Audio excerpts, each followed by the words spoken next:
And we are live.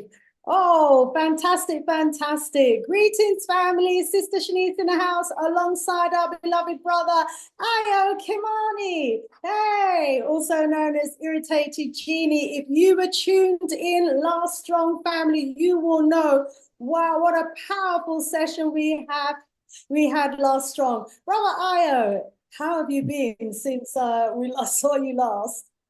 Well, I went back to the lab. People were so moved by the second half of that when I said, let's go back and really do something. So I'm in the pocket here today and I'm ready to really, really drop a message on our people.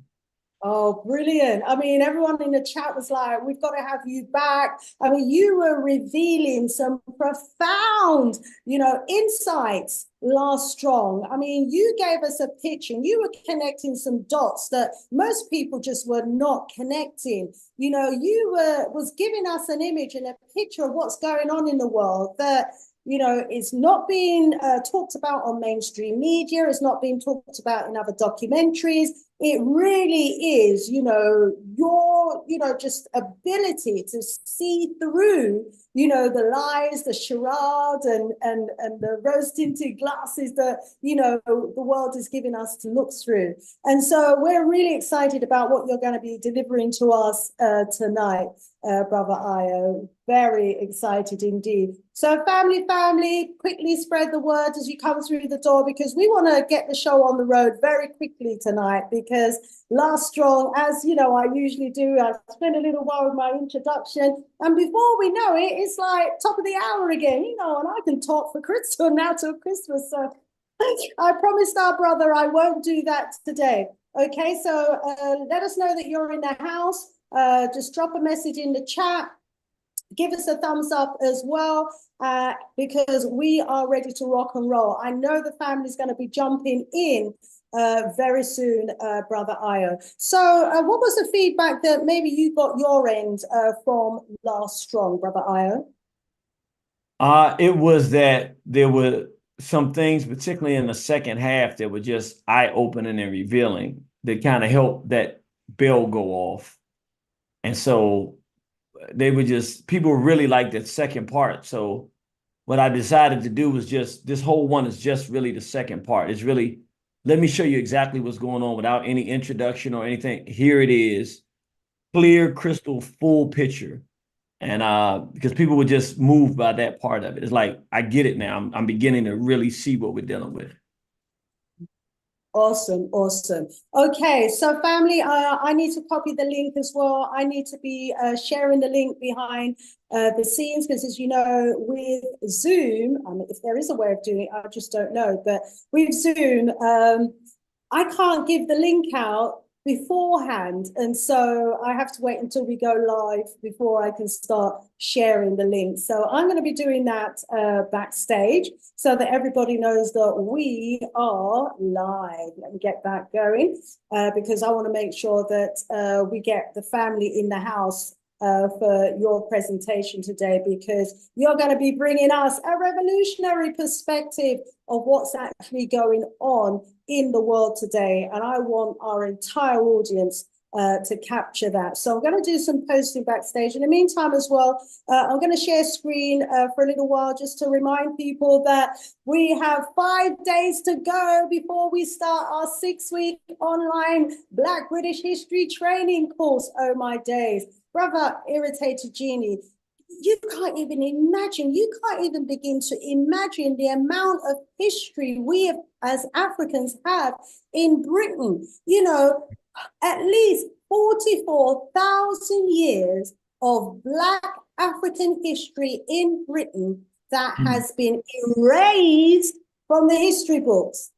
They know about it. The museums know about it. The archaeologists know about it. The geneticists know about it. The scientists know about our great history in Britain. But during those couple of 100 years, when we were enslaved and they stopped us from reading, they rewrote the history books, erased us, the existence of us from Europe. And, I'm just uncovering it now because I'm doing the research. And so really excited about sharing it in this course that I'm going to be doing. But You know, I went to school, college, and university in Britain and didn't learn anything at all about this history. So, family, we are, you know, resurrecting the greatness of our ancestors. So let me just find that. Let me just very quickly find the advert for you and bring it on, okay? Because I want to make sure that you get the opportunity to find out about this training course, okay? So I'm just going to share screen, optimize the sound as I do, and then we're going to go to our training course, okay? All right, it's coming, family. Following on from the success of part 1 of the Dr. Winters and Sister Shanice Black.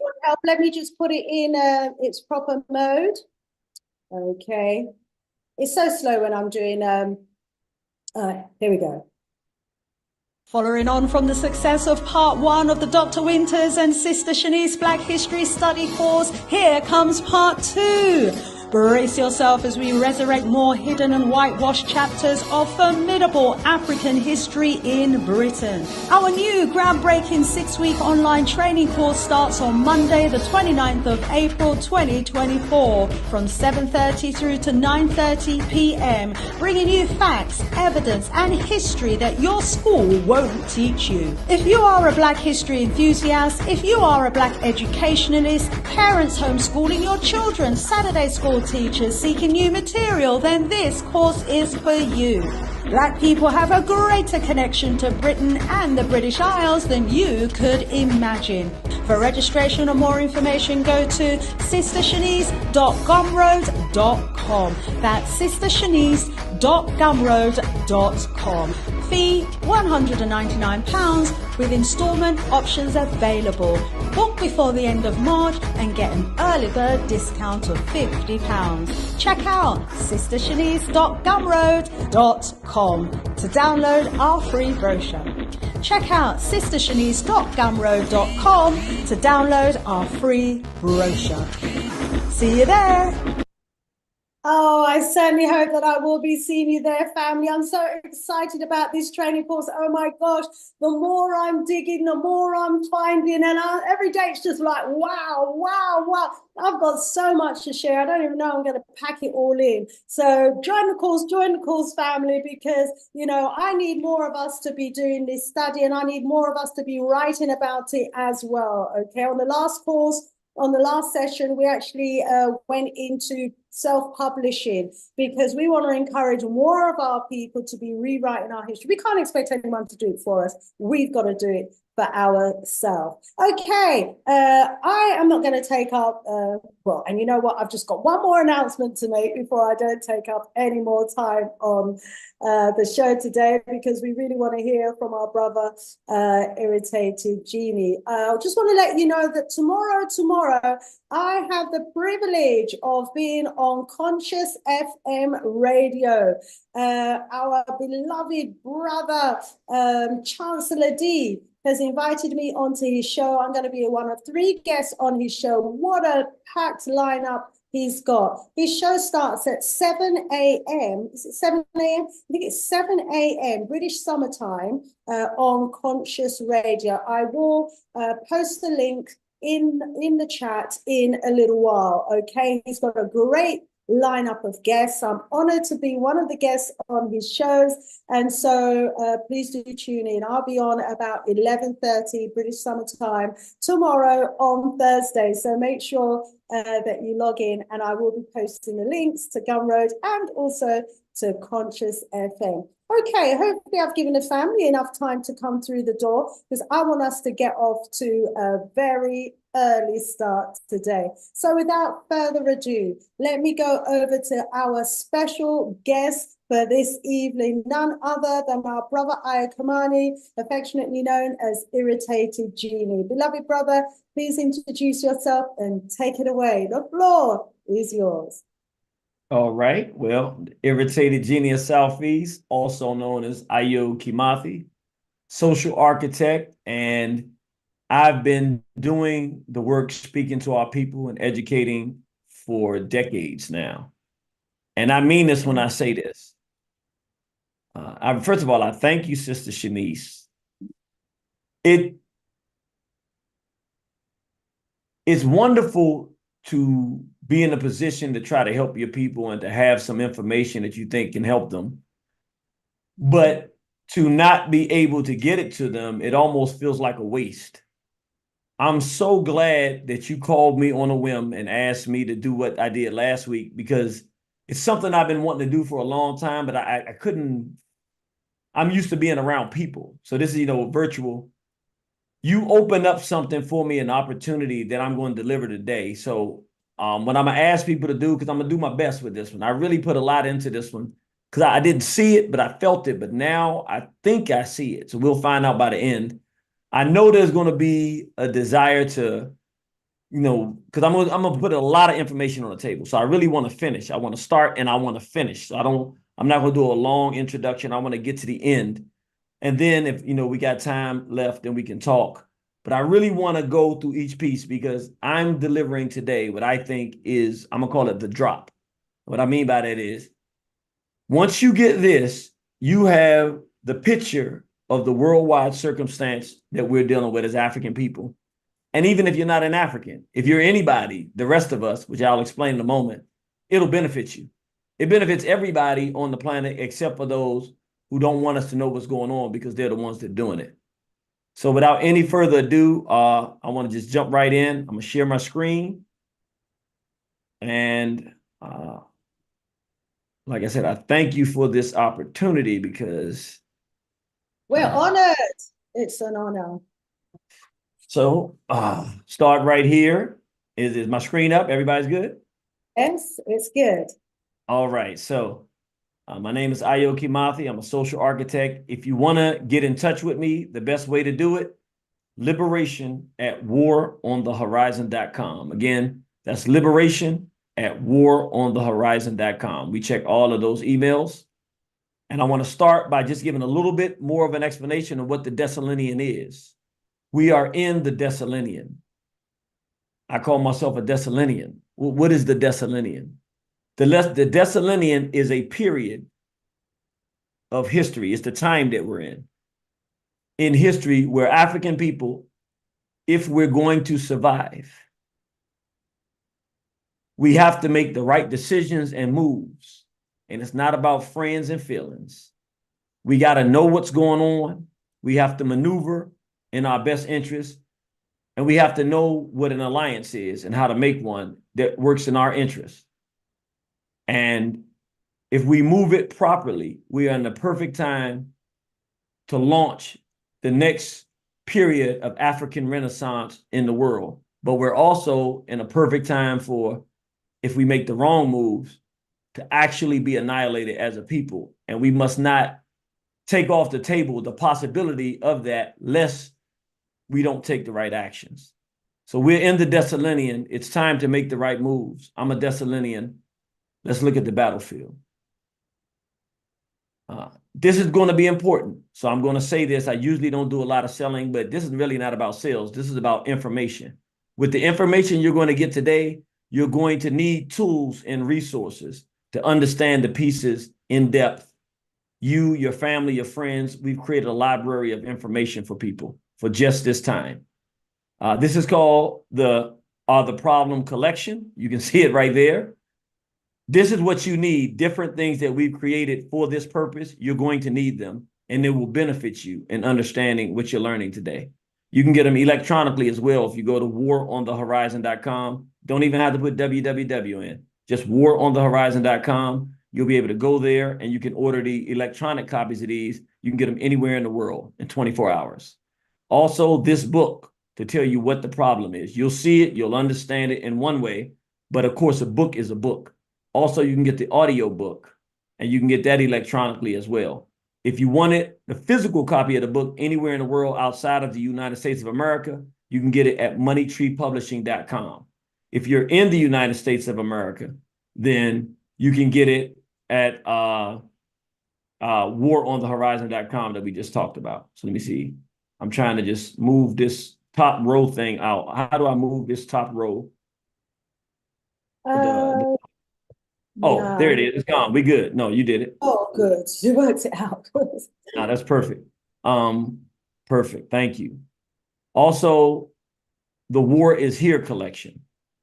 This is one that deals with the homo-judeo war against our people, the whole homophilia, the pedophilia, the homosexuality, all the things that we're seeing with quote unquote P. Diddy and Puff Daddy in the music industry, and just the whole Pizzagate, all of that stuff to know what's really going on. Again, if you're international, you can get it, waronthehorizon.com. We'll send it all to you electronically. If you're in America, you can get it, the hard copies as well. And this book is by a brother in South Africa that's going to run for president. He's going to win. We're looking forward to this. Brother Marmon, Brother Ricardo Marmon, strong brother. Our sister Shanice held him, hosted him. He did a phenomenal job of doing an interview they both did together. He's one of our brothers in South Africa that we've been waiting for. Get this book, order it. You can order it at zarabooks.com. The Subversion of South Africa. He's written the same book, same exact idea from a whole nother place. We had never met each other. We're on the right path. This is how it works. And now I'm going to start the discussion. Let me see if I can move this. All right. I think that's good. All right. There we go. What the Jews never want to admit is that they have used exploitation, primitive accumulation, from the time that they started this thing in the French Revolution to start capitalism. It was based on utilizing force, utilizing genocide to kill people in order to control the resources. And it's not the Jews that did it. They used other people to do it. So you're going to get canceled like Kanye. I don't have much to lose if I get canceled. But the facts need to be said because they're already written in books that are written by people who are much more powerful than me, Sure. like Henry Ford, who wanted to understand. This is not your opinion. It's stuff It's fact. in history. It's fact that Jewish capital has always been able to control nations that went and brought imperialism and slavery. They owned the ships that carried the slaves. They owned the insurance houses that used to insure the slaves. They owned the banks that used to give people loans on slaves. Yeah. So slaves were property. I can believe that. You see what I'm saying?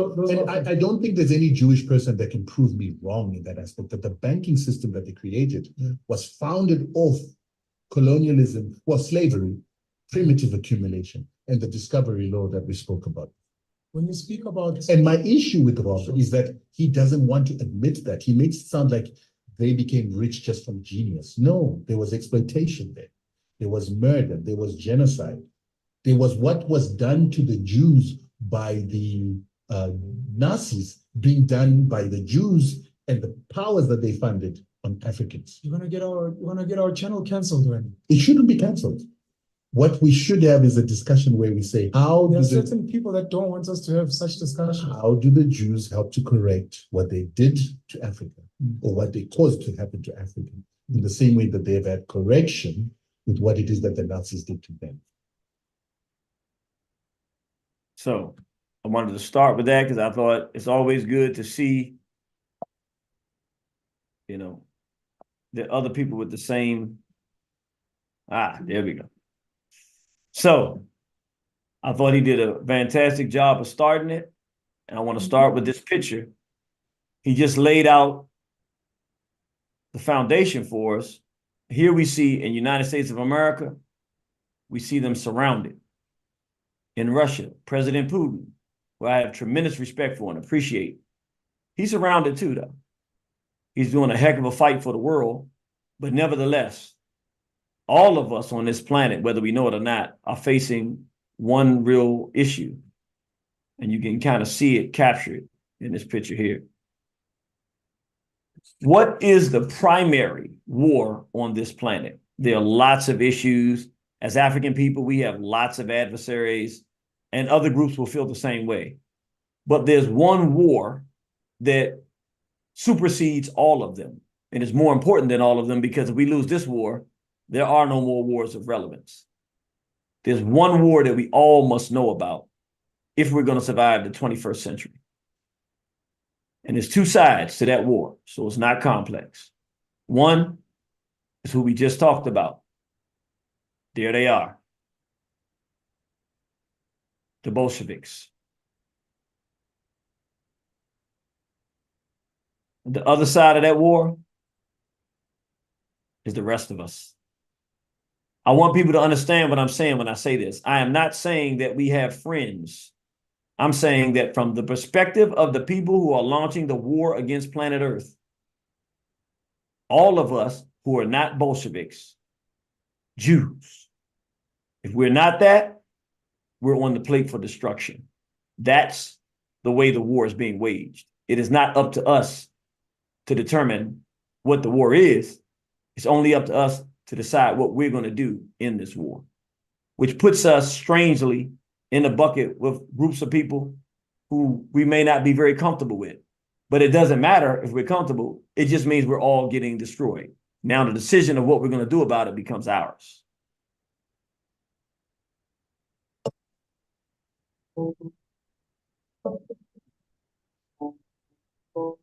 I'm Asher Cronin from Palo Alto, California. And I want to say to the world from the lone soldiers of IDF, from America and Canada, Hey, my name is Ariel Kleinman. I come from Guatemala. I feel proud to be a soldier. I did Aliyah before joining the army. And it feels very good to be a soldier for New Year's. Naftali Schrijver. I'm from Holland. I want to tell Jews all over the world, Shana Tova met elkaar. That you all have a wonderful year. My name is Karen Mula and I'm from Peru. My name is Yuri Verba. I'm from Brazil, 24 years old. My name is Glenn Helbron. I'm from Toronto, Canada. I'm from Ukraine. Miami, Florida. Baltimore, Maryland. Dubai. And I'm from London. Gelukkig nieuwjaar. Sarosh Bogoda. Shana Tova. Feliz Año Nuevo. Feliz Año Nuevo. Happy New Year. Happy New Year.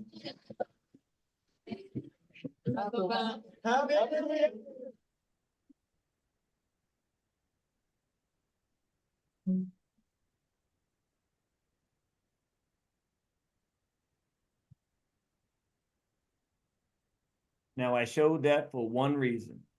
We think Israel's fighting Palestinians. No. Jews are fighting Palestinians. They're fighting the rest of us. They're from Baltimore. I'm from DC. They're from all over the world. Even the black people that want to support. Anybody that can be used for cannon fodder in the interest of doing what they do. They fight by proxy. Anybody that'll do it, they'll bring them in. Go ahead and do my bidding. Now we need to know, since we know the two sides of the war, what is the war? The war is being launched by them. It's an extermination campaign for the people on this planet. I want you to hear me. We get it confused in the modern context. This war is not about resources. It's not about exploitation. It's a very well organized, systematic, absolute, complete genocide, extinctionist, genetic altering extirpation. Everybody's got to go. You can't stay in the same context that you are. Everyone, if you're not one of them. That's the bottom line. And I'm going to show you now, 1 through 10. 10 of the big major ways that they're launching this war. All of you have to go. The rest of us are at war. If we know we're at war, we're being wiped out. And it's right in front of our face, but we haven't been able to figure it out. Let's figure it out. Now that we know who's doing it, let's show how they're doing it. People are worried about World War III. Is that coming? It was already launched. Like Pearl Harbor in what they call the First World War, Second World War. They said that was the thing that launched the Second World War, Pearl Harbor. The Pearl Harbor of this time has already occurred. In January of 2020, when the bioweapon was released, the plan was set out for the entire planet, a true world war, where every corner of the planet is now under siege. The primary tool we start with number one, the primary tool. So the war has already been launched. World War III is already going on. But it's not the standard war. It's eclectic. It's coming from so many different directions. We're going to put the pieces together. So the primary tool to extirpate, annihilate, destroy and eliminate the most people, more than any other the tools. This one, if you're counting by numbers, how many people get wiped out? Since 2021, when this was released and people were going out to get it, their public documentation, these are not the real numbers, this is what they acknowledge. 27 million excess deaths on planet Earth. I'm going to say it again. This is the acknowledged numbers. At least, this is what they can't hide. At least 27 million more people passed than what we expect to pass in a year over the planet. And those numbers are far lower than what they really are and much less than where they're going with it. And this is how they did it. I want to show you just so you can understand, because we already have a video where you can get the deep depth of the information, but I'm not the only one sharing this. I'm going to read this because I think they may have algorithms to read what the Japanese are saying. And there's certain words I will not say so that we can continue to have this go live. I'm going to read it because it's in Japanese, but the Japanese, the samurai is rising. They realize what's happening and they're out here ready to fight. They're out there in the thousands in Japan saying, we're not going to allow this number one way that we're talking to happen. Thousands rally against the World Health Organization and New World Order in Japan, April 13th, 2024. This just happened.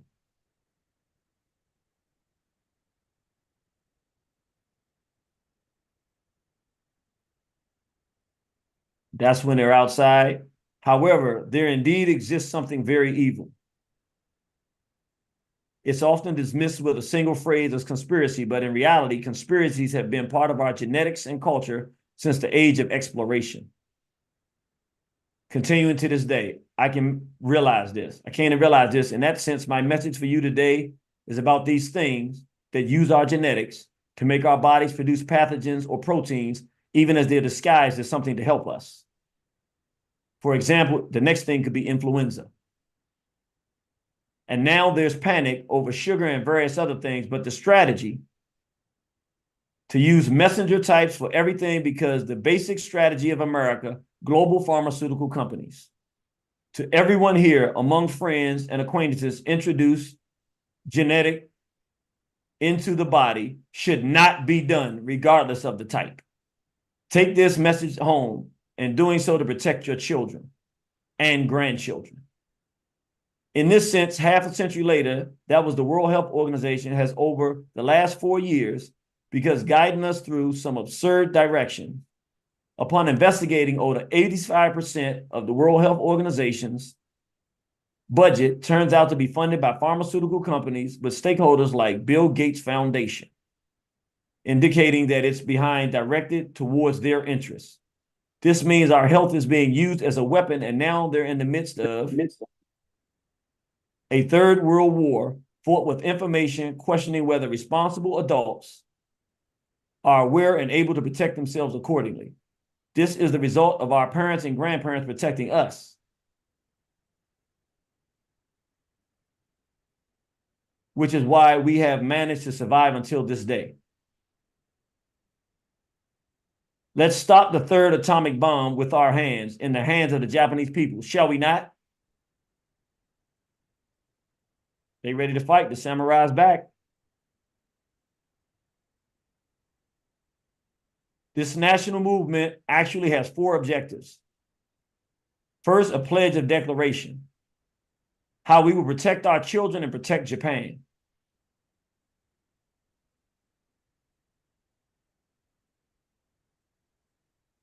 We stand against the World Health Organization, global totalitarianism, pandemic treaties, submarine, international health regulations, genetic things, and declare to eliminate all of these.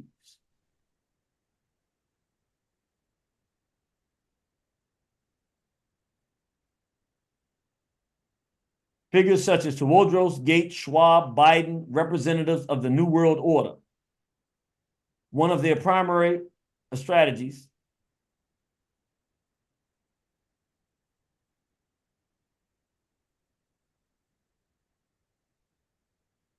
and Kamikawa, further Japan's Fauci, Takema. So they're identifying their traitors, and they're saying, who are the people that are working to destroy the Japanese, just like these others that he had just mentioned around the world are working to destroy the planet as agents and proxies for the same group that we said is behind this. So what they're doing is talking about what's being done, as you clearly said. They said the next world war, the next third atomic bomb. They know what they're dealing with, and they're standing up to fight it. What we do is we come in and say, well, who's doing it? There's no disputing it. We know who's doing it. We know who's doing it. We know who's doing it. There's no disputing it. We know who's doing it. We know who's doing it. All the information that we need is out there. And I'll go a step further. If we want to know who's doing it, we should let them tell us for themselves. In the global fight against the Jewish people, who make up a tiny percentage of the world's population, have had an outsized impact in the difficult battle to protect lives. As scientists, chief medical officers, and top healthcare officials. Yet the contributions of one extraordinary person tower above the rest. That extraordinary person is Pfizer Chairman and CEO, Dr. Albert Bourla. Dr. Bourla led his team to deliver in record time, while taking a risk by declining U.S. federal funding to avoid government bureaucracy and expedite production.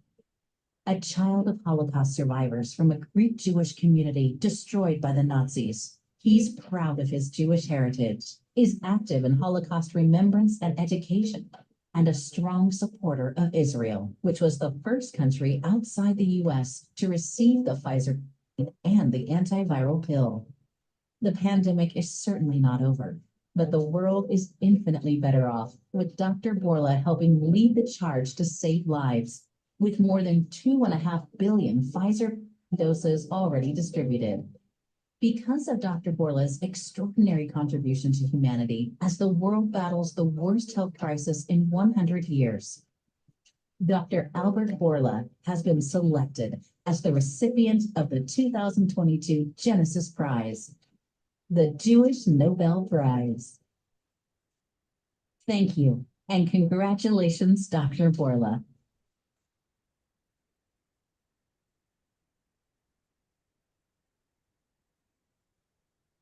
The chief exterminationist, and notice, I want people to pay attention to this because it'll come back as we go through this. They have a particular type of sense of humor. The Genesis Prize. Now, for those of us who have heard that word Genesis, we know where we hear that, the beginning in the Bible. They're not talking about the beginning of time that we know. They're talking about the beginning of the time that they're going into. World War III, the mass extermination campaign. If you want this information in depth and you need it, I normally don't push, I'm going to push. You actually need this. It's not a debate. I'm letting you know this is the #1 tool for the extirpation. waronthehorizon.com. Fauci in the gateway. You'll be talking to our products. You see where it says politics, history, and economics. You go there. You have two options, the hard copy version, or the first one is the electronic copy that comes through email. Get the electronic copy. It comes faster, and you can do it. If you're in America, then we do the hard copies, so we'll send it out as well. But this is where you want to go. You click that one where it says email copy. You go in here, get Fauci in the gateway. You'll see it in there. It's 4-disc set. It gives you the pieces that you need to know to truly understand it, to be armed with what we're dealing with. #2, censorship.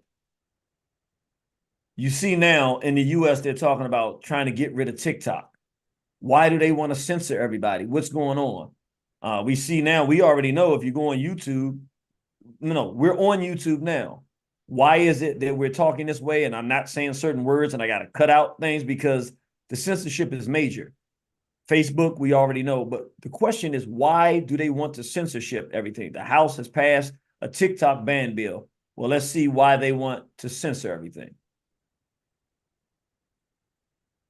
Included in this aid package, like how the hell does the ban on TikTok make its way into an aid package for Ukraine. So this is Jonathan Greenblatt, the CEO of the Anti-Defamation League. He's been pushing to make sure that we do not have TikTok anymore. That is, of course, any sort of voice that's anti-ethnic cleansing, that's wanting to shine a light on what's been happening in Gaza. You can't have that. You cannot have any awareness about the genocide there. You can't talk about it. You can't talk about the mass graves. You can't talk about it. Jonathan Greenblatt, of course, big proponent of getting rid of TikTok, and they've been pushing this big time. But we need to talk about TikTok. TikTok, if Yes. you will, is the 24/7 news channel of so many of our young people, and it's like Al Jazeera on steroids, amplifying and intensifying the anti-Semitism and the anti-Zionism with no repercussion. So why do they want censorship? It has nothing to do with them necessarily not wanting you to know information. If you get the information like what we're discussing now, you'll find out who's doing it, because they're doing everything, and then they'll be identified. So their objective is to make sure you never find out what they're doing before they finish and complete their task. And how can they think that they can do that? Because they control and own all media. As you look here and see, everything that you see when you turn on the television, it's them. They have full control of the information that we all get, which is how they feel like they can control the media.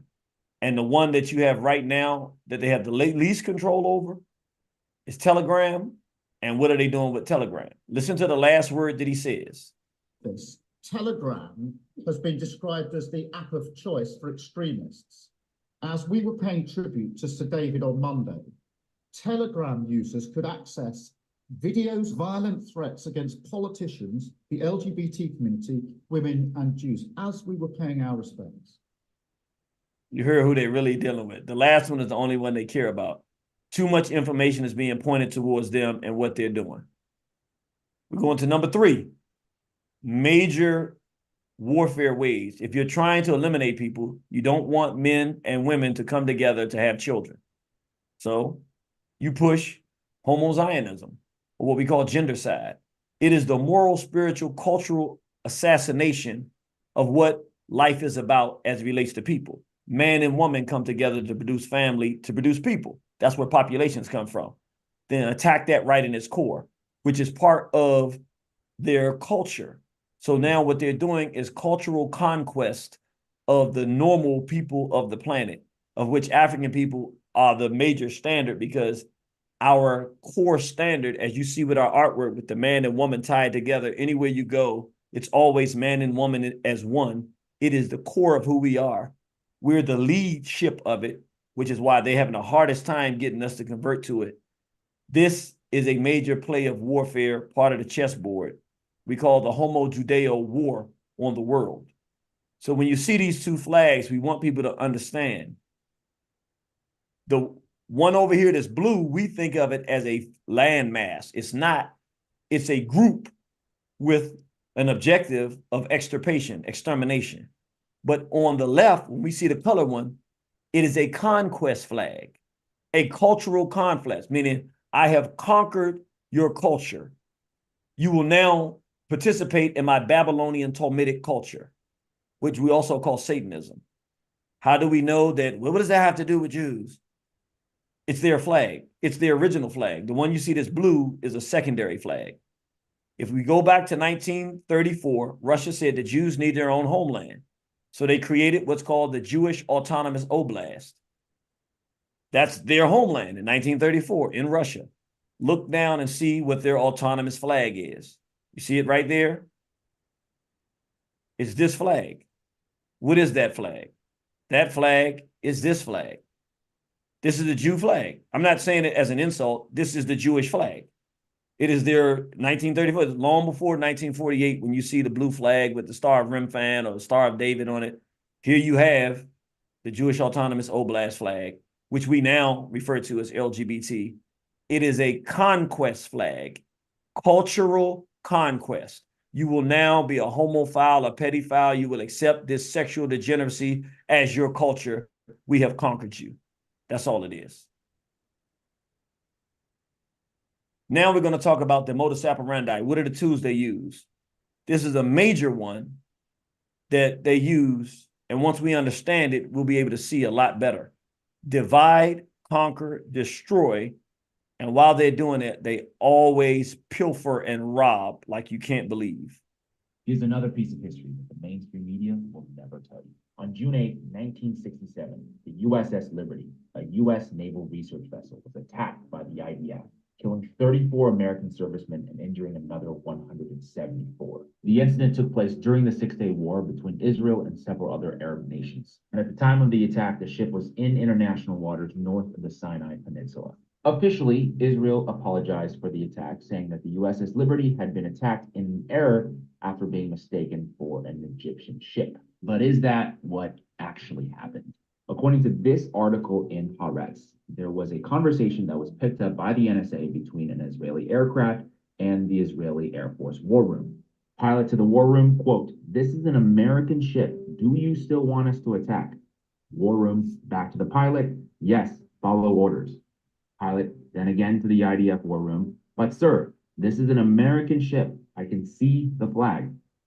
War room response to the pilot, "Never mind, hit it." We also have this declassified CIA document that captured this quote from an anonymous source saying that Dayan, who is then the Israeli defense minister, personally ordered the attack on the ship, and that one of his generals adamantly opposed this action and said, "This is pure murder." Several books and the BBC documentary USS Liberty, Dead in the Water, argued that Liberty was attacked in order to prevent the US from knowing about the forthcoming attack in the Golan Heights, which would violate a ceasefire to which Israel's government had agreed. Our understanding, the history goes back a long way. This government has never been a big fan of ceasefires. Anyway, there was also this BBC article, which pointed out intercepts recorded during the incident reveal how America was convinced that the attack was intentional, and the minutes of a White House meeting clearly suggested that President Johnson believed the attack had been deliberate. For 35 years, the Liberty survivors have continued to argue that the attack was intentional and that the U.S. government colluded in a cover-up. They took away our First Amendment rights. I was told by Advocate and 4 others in a separate interview. I told them exactly what I saw and what I thought. He took his stars off. He says, "Now, I'm just like your dad. Just tell me everything." And I did. When I got done, he put his stars back on. He says, "If you ever breathe a word about what you just told me, anybody, I'll make sure you end up in the penitentiary or worse." We all know what worse meant, death. We just went through hell. We've been going through hell for 56.5 years for the truth. Our own government did this to us. Today, the veterans are still calling for a full investigation by Congress into the incident. It remains the only case of an attack on a U.S. ship without a full congressional inquiry. But yes, Congress, $26 billion more for Israel, our closest ally, and also the country that could never do no wrong.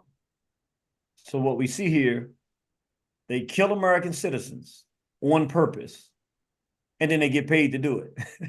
Like we tell you, they divide and conquer, trying to get the U.S. to go and kill the Arabs, and then they still want to be paid, but we got to get paid to do it and give us some money for weapons and things of that nature.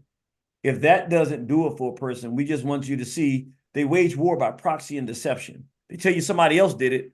They do harm to you. They tell you someone else did it. And then they get you to go destroy the people they want destroyed, because all of us are what they consider Gentiles, meaning a non-Jew. You're a goyim. You're beast for slaughter. That's what a goyim means. You're the goyim. You're the beast to be led to the slaughter. You're a Gentile. You have no value. So we looked at it there in 67. It was no different in 2001. Coincidentally. Oh, just to let people know, for people that are not aware, most of us know about 2 towers that fell down. Many of us don't know there was a building called number 7, owned by the same person, that was just taken down for no reason. It wasn't hit by either of those things, but people don't know that because they don't talk about the 3rd building. 3 buildings were taken down. Put in building number 7 on the internet, it'll pop right up. Coincidentally, all 3 owned or leased by the same person, Larry Silverstein, who'd had the incredible foresight to purchase double indemnity insurance for the buildings against terror attacks not long beforehand. In a TV interview, Silverstein said that he had a consistent routine of having breakfast and coffee every morning at 8 a.m. in the World Trade Center restaurant near his office called Windows on the World. But on the morning of September the 11th, he happened to have a dermatologist appointment and broke his routine. He later became involved in the operations of the day when he claims he was called by the fire department commander to say that Building 7's fires could not be contained, to which Silverstein curiously replied, "We've had such a terrible loss of life. Maybe the smartest thing to do is pull it." I remember getting a call from the fire department commander telling me that they were not sure they're going to be able to contain the fire. And I said, we've had such a terrible loss of life. Maybe the smartest thing to do is pull. And they made that decision to pull. So then we watched the building collapse. That's the third building, not the towers.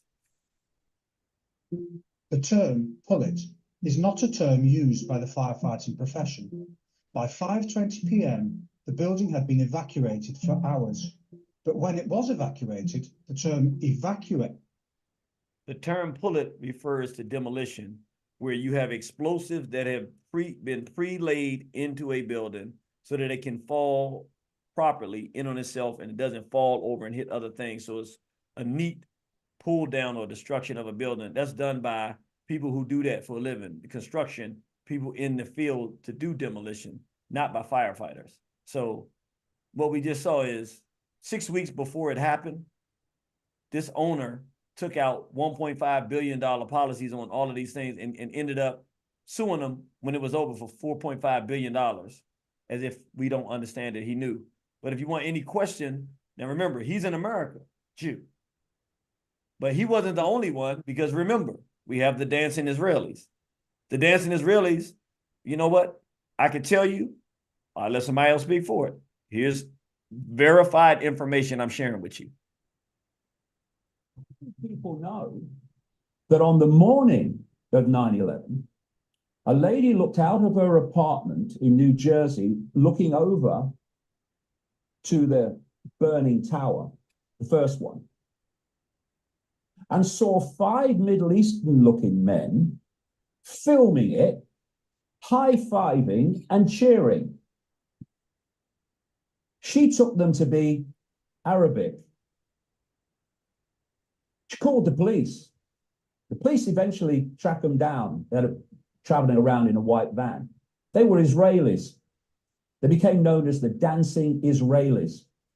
They were arrested and kept in custody for 71 days until the ultra-Zionist head of the criminal division of the Justice Department, Michael Chertoff, released them. And how many people know that the same Michael Chertoff released the 200 arrested in the Spyring? And they went back to Israel. These 5 dancing Israelis, 2 of which were known by the police to be Mossad agents, said that they were there to document the event. Well, hold on. How did you know it was going to happen? Right. So they stated in the interview, I've watched it. They asked them, why were you here? Oh, we were there to document it. We flew from Israel, went to America to document the event, which means they knew the event was going to occur, which means we know who did it. But remember, Silverstein is Jewish. He's in America. These guys came from Israel, so they're Israel. There's no difference. It's not about where they are. It's Jews. And they talked about Michael Chertoff, who let them go. Remember, Michael Chertoff was the co-author of the Patriot Act, which took all the Bill of Rights for American citizens away from all the patriots. Jew. Now, we're going into some real deep territory here, because now we're on number 5. I want people to understand with what we just saw. We're not looking at a war between Russia and Ukraine, nor Israel and Palestine. No, it's the Jews versus the rest of us. So here Zelensky is telling us what the whole play is. Zelensky wants Israel to be a great Israel, a bigger Israel. He actually said, we want this to be the greater Israel project, a big Israel. Right. What's happening? If you're trying to eliminate people on the planet, you have to understand there are multiple plays on the board. One, you got some people who are going to say no, like Russia. They're not trying to go anywhere. They'll fight. And the Second Amendment Americans, they're not trying to go anywhere. They're fighting. They're armed. It's the strongest, most armed civilian population on the planet. So you got to get them fighting each other. So that's one of the reasons. There's another reason that they want to go to Ukraine. You really want to do harm to people? If you look up and study the Holodomor, or if you study the Bolshevik Revolution, you starve people to death. You can't eat. That's a problem. And so what are they doing? Where's the breadbasket of the world? Like a lot of us didn't notice. You want to talk where the major grain, and if you want to control people's food supply, take Ukraine. That's where a lot of the food and wheat supply comes from. But not just if you want to stop their food supply, if you want to put something in their food supply and call it food, that's where you would want. You would want this region. So from the hat perspective, they're not looking at it as Russia is fighting Ukraine. If they're going to move and take Ukraine and have control of the food population, the Ukrainians, I don't know if you know anything about them, but the Ukrainians are worse than most populations. There's some mean people. Without any of this going on, they're just mean. I talk to Eastern Europeans. They're just mean-spirited people. It wouldn't be long that Jews would be there. And if they think they have a problem with Palestinians, their problem would be much worse if they were dealing with Ukrainians. So they're wiping out the Ukrainians. They're doing it by forcing them who are not trained to go out there to war with Russians. Russians have no choice but to defend themselves. And so when they're asking for more money and more weapons, it's not about winning the war. From their perspective, the more Ukrainians they kill, the more they win in the war. Because once they go there and move to Ukraine, they don't have any Ukrainians to deal with. They have full infrastructure because Russia's not destroying the infrastructure, because Russia's doesn't want to go to war at all. But they have to defend themselves. So if you put a gun in your hand and shoot a Russian, they're going to shoot back. They have to. And so that works in the interest of the hats, because that's what their objective is. Get rid of all the Ukrainians so we can take Ukraine and control the world population. How do we know that I'm not just making this up?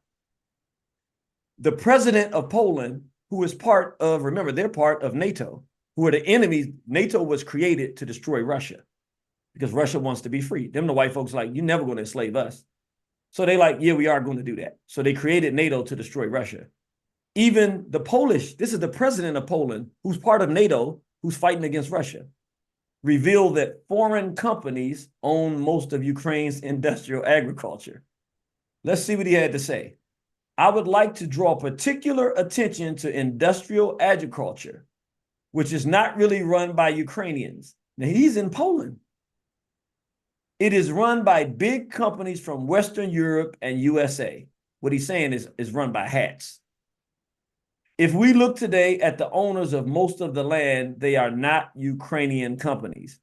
The Ukrainians no longer own Ukraine, which is why Zelensky, Jew, is saying, yeah, we want this to be the bigger Israel. Yeah, this could be the big Israel. Yeah, saying, yeah, we run the place now. It's ours. We control the food that everybody eats, if you want to call it food. This is a paradoxical situation, and no wonder farmers are defending themselves, because they have invested in their farms in Poland, and cheap products brought from Ukraine is drastically destructive to them. So now they're not only taking control of the food supply, but in order to shut down natural farmers in their own countries, they're shipping in cheap produce so that the farmers in different countries are going out of business. They're destroying farming and real food around the planet. And in America, it's a full all-out war where they're burning down factories. You know what? Let me not tell you. I can show you better than I can tell you.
The farming industry around the world is under siege. They have become public enemy number one, in addition to natural food production centers.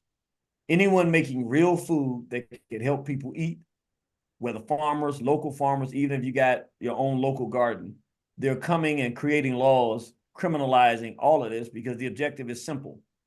It's just simple. We can't have you having good food to eat. You might fight back. We'll just starve you.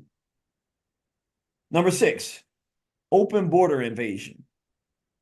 The food crisis is happening all around the planet as well. Well, so is the mass border control. In South Africa, they just opening their borders, letting everybody in from different places. In America, this is what it looks like every day. Like what you're looking at, this is not like one picture.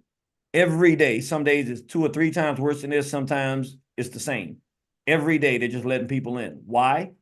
There's a multitude of reasons. One, when they bring all these people in, they're mixed merging different races together so that you don't have any race. People are going to miscegenate, and before you long, you don't even have anybody that belongs to any race. You just have like a mixed mutt people who don't have a culture to hold on to, so it's easy to destroy people that don't believe in anything.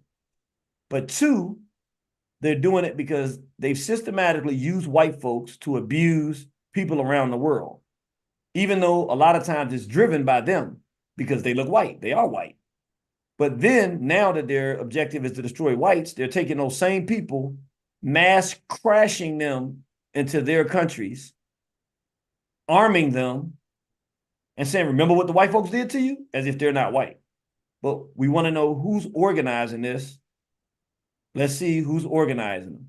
This is an organization called HIAS, Hebrew Immigrant Aid Society, whose job is to help people get into countries, in particular here in America. And over the past several years, all of it has been made possible by Alejandro Mayorkas, Joe Biden's Homeland Security Secretary, who is a traitor and should be tried for treason, who has ordered stand downs along every single mile of sovereign American territory to make sure that as many invaders as possible pummel our borders and interior alike. He's Jewish. Mayorkas has been at this for a long time.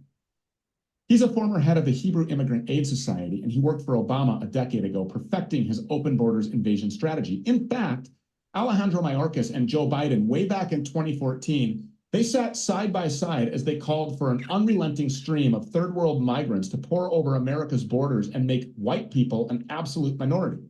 The United States of America is under a full-scale physical invasion, and our self-proclaimed illegitimate pedophilic federal government is working directly with the enemy to kill Americans. That's a fact.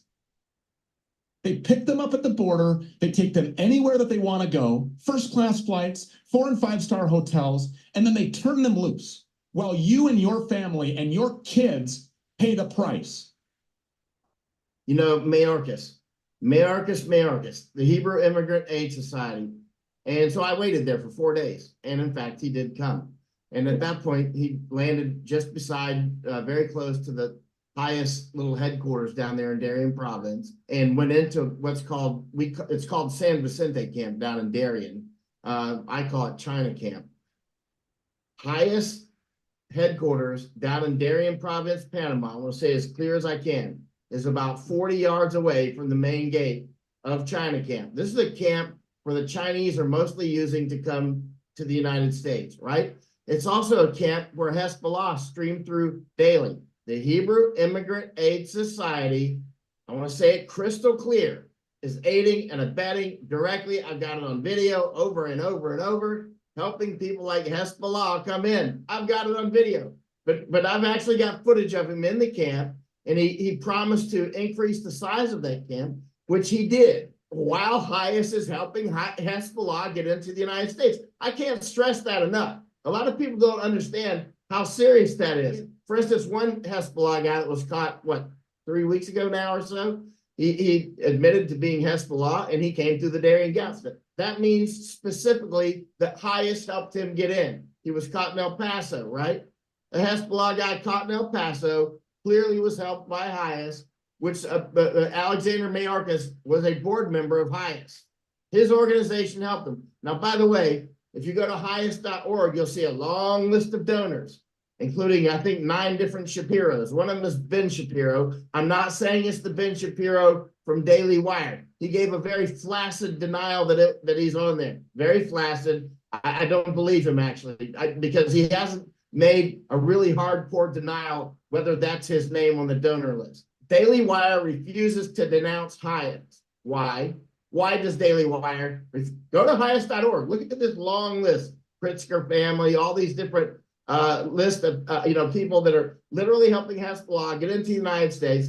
At any moment now, they could be shooting up malls and synagogues and everything else and golf courses down in Florida. And then they're going to deny, well, right? Yeah, well, I think that's a pretty logical conclusion. I mean, this was a decade ago, 2014, Mayorkas and Joe Biden sat side by side, and literally, this is a quote, called for a quote, unrelenting stream of third world migrants to pour over America's borders and make white people an absolute minority. And Alejandro Mayorkas is actually physically implementing and carrying out a plan to murder Americans, particularly white Americans, and children, to target children and people like Laken Riley. And the only acceptable first step to any of this is extreme accountability. Alejandro Mayorkas needs to be tried for these crimes, and upon conviction, if he is convicted after a swift but judicial process and fair process, if he's convicted on an international stage on live television, needs to hang from a length of rope until he's dead. And that's just a starting point. Now, I played that for multiple reasons. One, honestly, it's a mean white dude, but he's telling the truth. Mayorkas is a Jew who is facilitating the invasion. It really is an invasion. I'm black. I'm not looking at it like from his perspective. I'm just being honest. It really is. They're doing it all the white nations in particular, but they're doing it in black nations like South Africa as well. They're doing it to all the nations because all of us are on the same plate for destruction. It's an organized effort. But why I played it mostly for black people in America, and everybody needs to hear this. If you don't know the time, you're in a lot of trouble.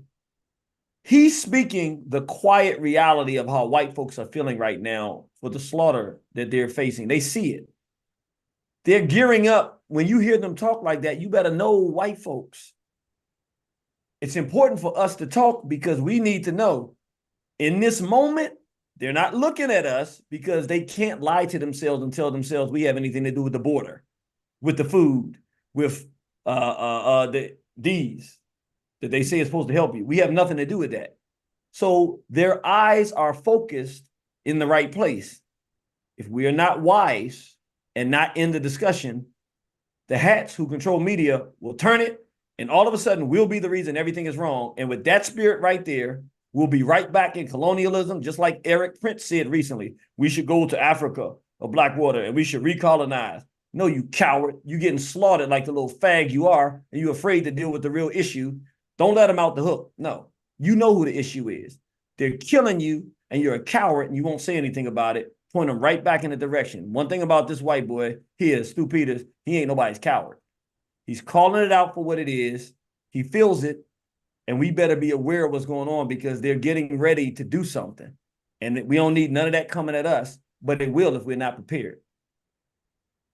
Number 7, mass global identicide. This is a major one. You see it all day, every day, no matter where you are. It's on TV, it's on billboards, it's on stickers on cars, it's on the side of the bus.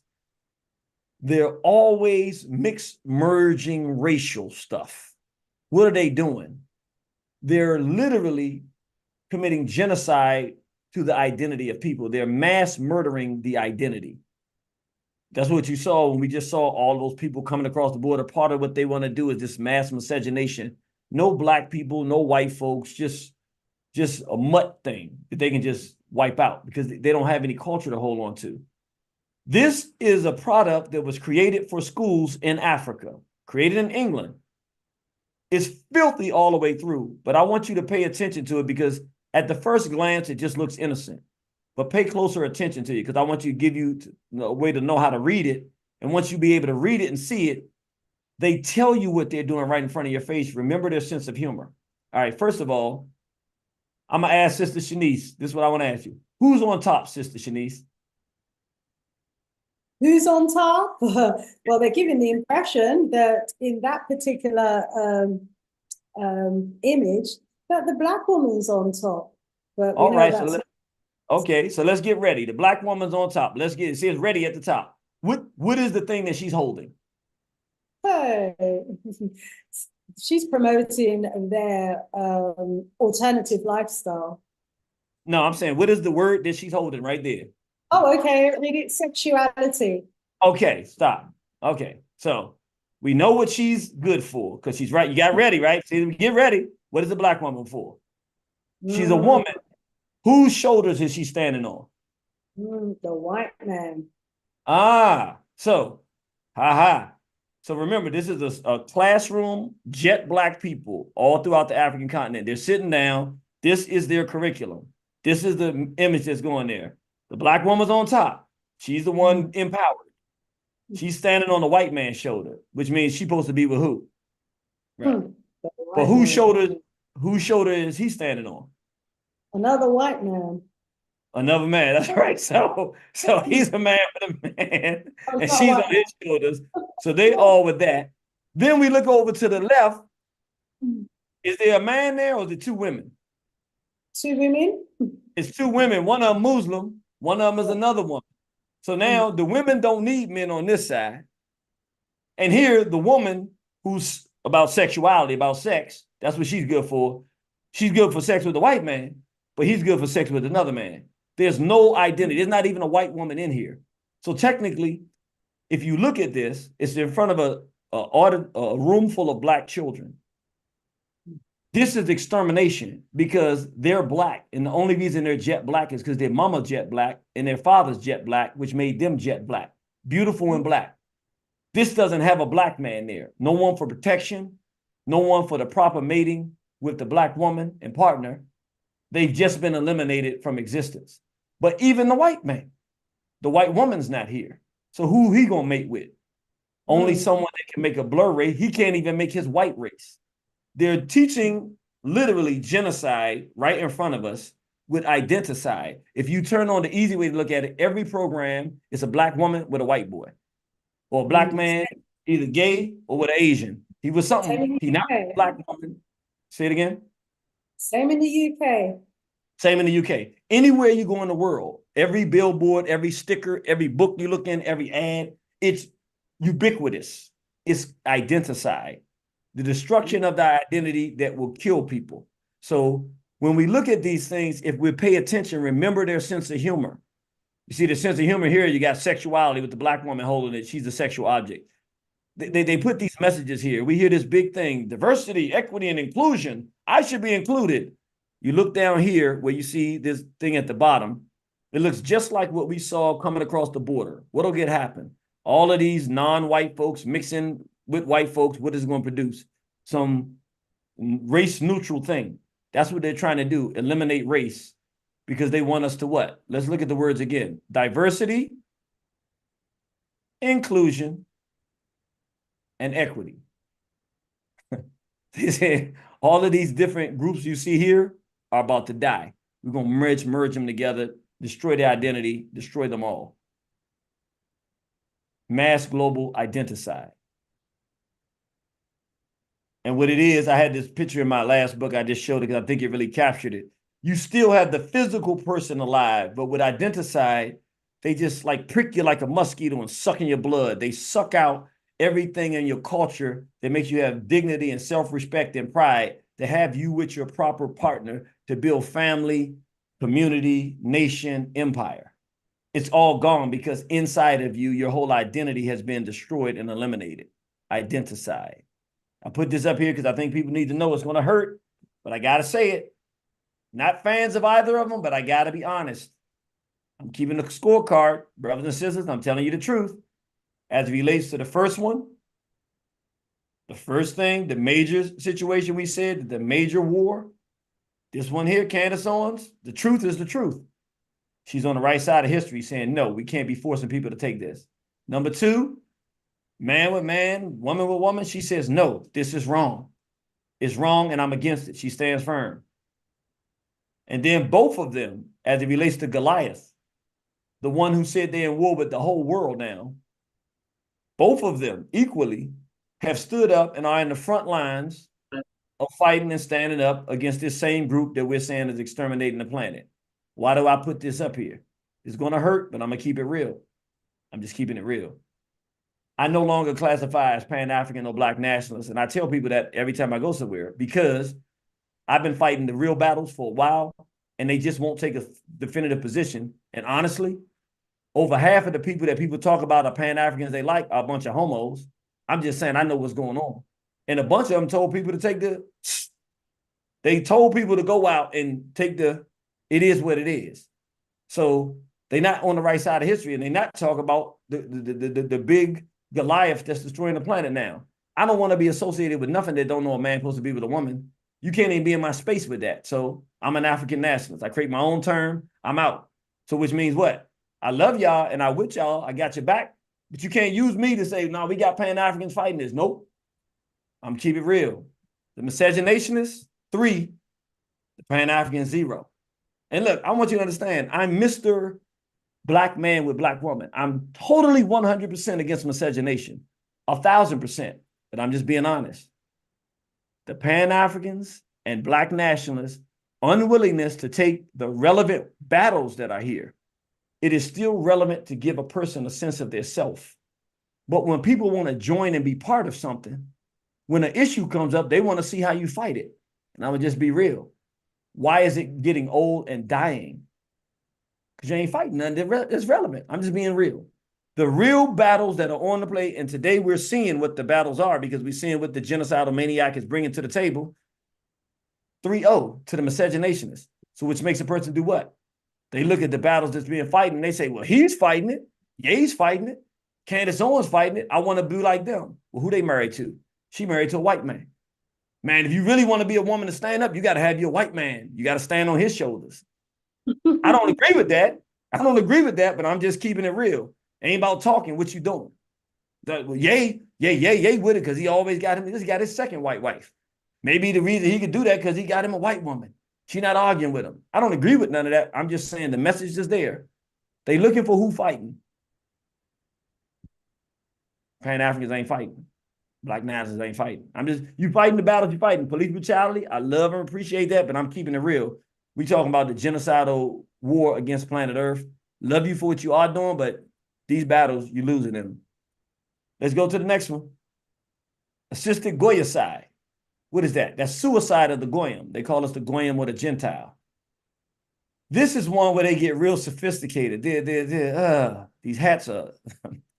So what they've done is that they've created platforms to legitimize the Goyim, the Gentiles, the rest of us, killing ourselves. So the one we're very familiar with is abortion. Yeah, the woman has the right. She has a right to her body. She has a right to kill the baby. No, she has the wrong to kill the baby. It's actually wrong. I'm not judging anybody. I want you to hear me. I'm not judging anybody. I'm just saying, just as a matter of practicality, it's not right. It's wrong. You're killing a baby.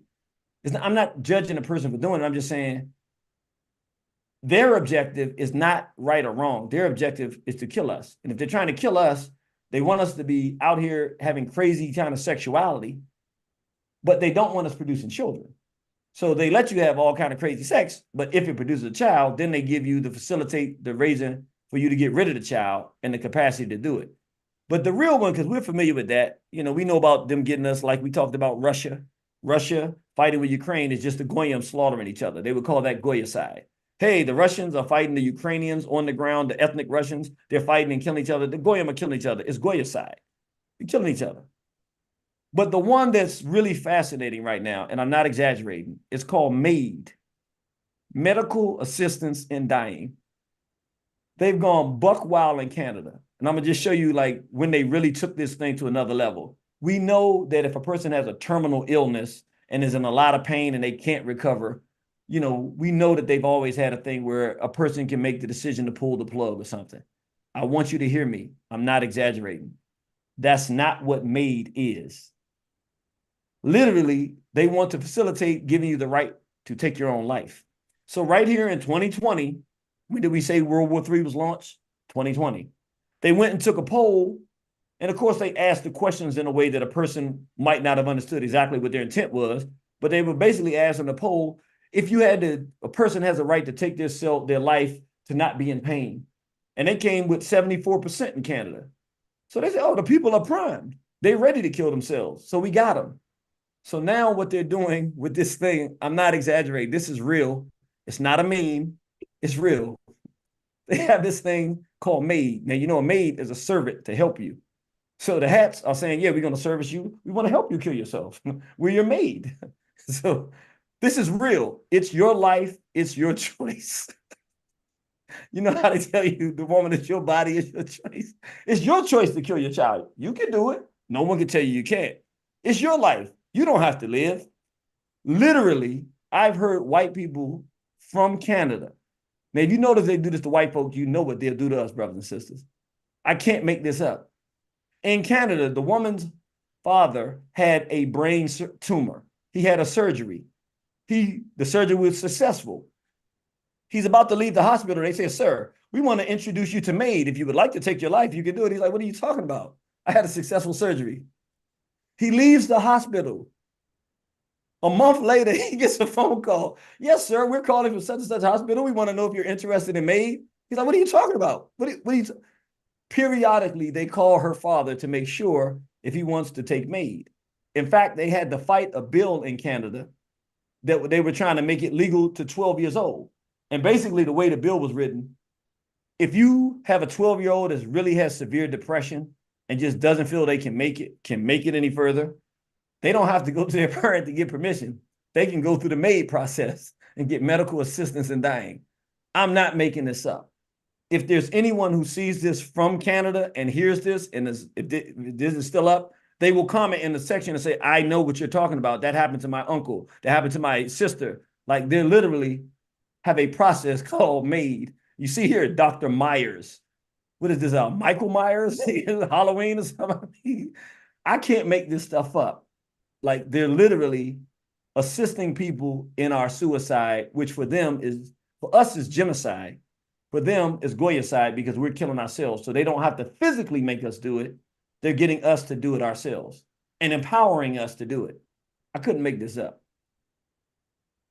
Number 9. Now I want everybody to brace.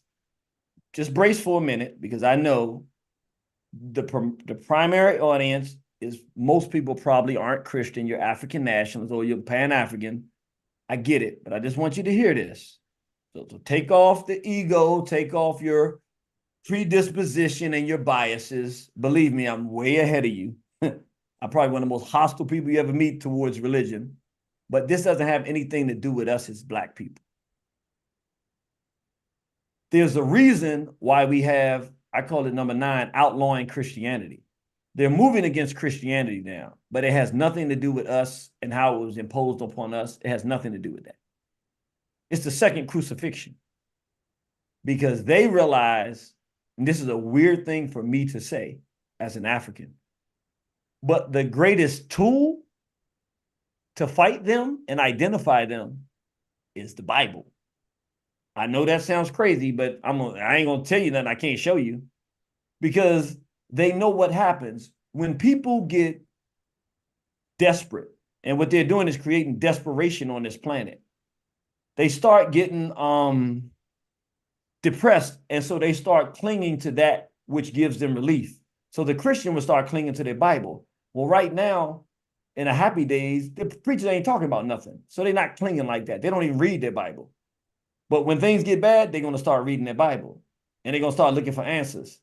I'm going to show you why the Jews are going after Christianity in a hard way right now. It says, are American Christians on the path the persecution of their faith? You know, there are white women who are in America who are praying outside of abortion clinics getting arrested for praying. I'm going to show you why they don't want this. Then said Jesus unto the Jews which believed on him, if ye continue in my word, then ye are my disciples indeed. So what was he saying? This is when he's talking to Jews who say they like him. He's looking at them cross-eyed right there, and he's like, okay, well, look, if you actually do what I tell you to do and follow my word, if you actually do that, which I don't know if you're going to do, but he's saying, if you do that, then you are a disciple. and ye shall know the truth, and it shall make you free. So all of that wickedness and Babylonian Talmudic filth, if you actually do what I tell you to do, all right, then what can I say? But when he's talking to the people, he's not talking to Jews right here. He's talking to the people. I know thy works and tribulation and poverty. See, but thou art rich. What is he saying? I know you ain't got no money. I know you broke, but you got family. When you get up in the morning, you're thankful for life. You're living a decent life. You're doing the right thing. You're rich spiritually. You have what really matters in the world, even though you don't have the money. But then he said, and I also know the blasphemy of them which say they are Jews and are not, but are the synagogue of Satan. What is he saying? He's not saying there's good Jews and bad Jews. That's not what he's saying. He's saying there's some people saying they're the chosen people of God. They're associating themselves with God and righteousness. He said they ain't righteous. They call themselves Jews. He's not saying that he cares about a Jew. He's saying, I don't care what they call themselves. They call themselves Jews, but he said they not. They're the church of Satan. They're the house of wickedness. He didn't say the church. He didn't say the mosque. He didn't say the house or the temple. He said the synagogue, because he wanted to know you would know exactly where they are, of Satan. This is the church of Satan. This is where wickedness resides. These are evil people. They're blaspheming you when they associate themselves with God. This is Jesus. Now, this ain't me, so I don't want nobody saying, why are you talking? I'm just reading the book. This is his words. Then he tells them straightforward, right to their face. This is when he's talking directly to the Jews now, not the ones that's pretending like they like him, the ones that he's getting sick of, and he's absolutely tired of dealing with them. Right to their face, he looks at them, and he tells them what he thinks about them. Because they come up to him and say, hey, look, they were talking to him. They saying, look, man, he said, my father. They said, ain't your father. It's all of our father. He said, no. We don't got the same father. He said, because I don't do nothing my father don't tell me to do. And if you love my father, you would love me. He said, no. Ye are of your father, the devil. Stop. He made a clear distinction. He said, you have no relationship to me whatsoever. We got different fathers. We come from a different source. I'm from God. You are from Satan. And the lust of your father ye will do. Stop. What is he saying? It's the only group that he said this to. There's no redemption for you. It's not no if you change your ways. It ain't no if nothing. He said, you're going to do exactly what your father told you to do because you are born from a root of wickedness. You are of Satan. You are Satan's children. This is Jesus telling them directly. This is in the book. These are his words. He was a murderer from the beginning. Stop. He's saying anything that he does and you do, in the beginning, your first thought and objective is, how do I kill people with this? Before anything else, murder means unrighteous, unjust, taking of life. He's saying everything you do at the root of it starts with murder. You're trying to kill people. This is who you are, and you're not changing. He said, and abode not in the truth, because there's no truth in him. I can't believe nothing you got to say. When he speaketh a lie, he speaketh of his own, for he is a liar and a father of it. What is he saying? He's saying, you're not spreading misinformation. This is the book, not me. He's saying, you knew what was right. You knew what was wrong. Your intention is to tell people to do that which is wrong, to lead them astray. You are of Satan, and then answer the Jews, just so you know who he's talking to. So why am I showing this? What are they really afraid of? This is the verse. I want you to just look. We're actually living this right now. We say, ye are of your father, the devil, and the lust of your father ye will do. He was a murderer from the beginning. We see what they're doing in Palestine. We don't have to have a long debate. It's just murder. It's just mass genocide. We're watching them do it, and they don't have a problem with it. From the beginning, that was the whole objective. We look at this whole thing, and we look at who did it. Look at the names: Cohen, Walensky, Berger, Wolf, Rezik, Zients, Berla. From the beginning, it was destructive. 27 million that we know right now. From the beginning, that was the whole objective. 9/11. The whole reason they hit the thing was to kill people, to then get you to go kill people and go kill the Arab who they see as their enemy. It's all about killing people from the jump. That's who they are. Now, this is what Jesus said, not me. Dugina, Alexander Dugin's daughter, murdered trying to send a message to the Russians as if Russians can't send messages back. Everything they do from the beginning, the root of it. And I say this, I'm going to be honest, for those of us who got tricked with this thing when they came out in 2021 and say, go get this thing, if you're not a Christian, maybe you could say, I didn't know. But if you're a Christian, you have no excuse. Because Jesus already told you. He told you they lied and they murdered from the beginning. Anything they bring to you, you should be like, nope, I know what you are. You're a murderer. And when they tell you what? It's safe and effective. What did he tell you? They abode not in the truth because there is no truth in him. When he speaketh a lie, he speaketh of his own. He is a liar and a father of it. He laugh and grin at you and say, it's safe and effective. Yeah, you can safely and effectively kill yourself. Come on and get this. It's no problem. Just come on in and stick yourself. You're going to die. You know, Like listen, Jesus, this is not me. I want to be very clear. If you feel in any kind of way right now and you're a Christian, then you must be Judas because you arguing with Jesus. And he didn't speak in parables. That's what I'm going to. Every other thing in the Bible, he's speaking in all these parables. When he told these Jews, he was right up to their face. You are a father to Satan. You're a murderer, and you're not going to change. But this is the one that nobody talks about. Like when they tell us about this guy, Jesus, I'm not a Christian. I'll be honest with you. So I don't read the Bible like that. But I just looked to say, why are they attacking the Christians? And it became obvious to me. I said, oh, he only gave one instruction of how to deal with the Jews. See, nobody wants to talk about this. I'm going to show this, and this is going to hurt a lot of people because we want him to be this nice guy. That story they tell us about Jesus, that's not who the book says. That ain't what's his words. That's what people say. To the people, he was a wonderful man. He was a good man. He wasn't nice, though, but he was good. He was like that guy you want in your community to do the right thing. He'll come to your children's basketball game and be there with you. He'll lend you food when you don't have it. He'll help you fix your car. You know, he's just a good man. But he wasn't nice. He was a fighter. He didn't like them at all. And this is the verse they don't want nobody to see. See, they don't want them to see that Luke 19 because he only gave one instruction on how to deal with them. He got sick of them. He was going to the temple and they was in there gambling. He's like, you taking God's word and people supposed to be praying and you stealing from them. I'm done with them. I can't take them no more. What did he say?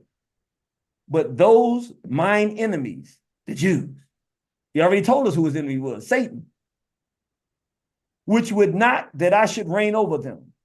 Jesus, Lord of Lords, King of Kings, King of the Jews. Never did he say, I'm a Jew. Nowhere in there did he say, I'm a Jew. He never been a Jew. He's a king who they're supposed to bow to and turn from their wicked ways and go to the right ways, which is why he said he would reign over them, righteousness. He says, this is the way to God, the righteous way. He said, the ones that won't do it, this is what he told his men to do.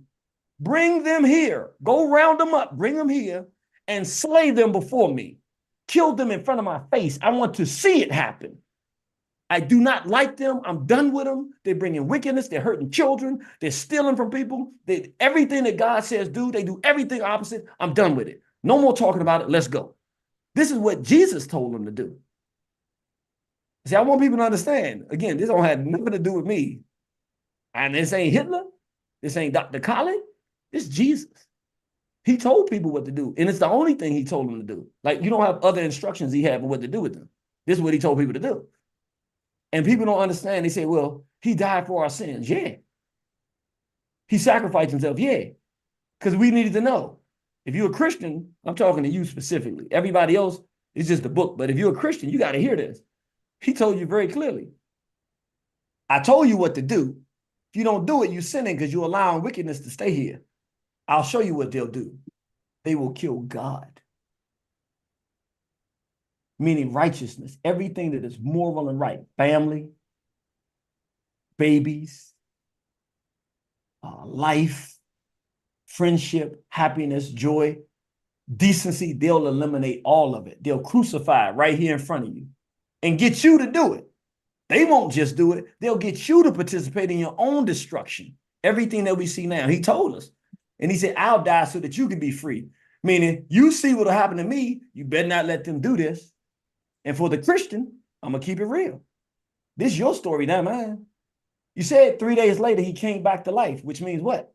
If he's alive now, he's watching all over us. And what was his instructions?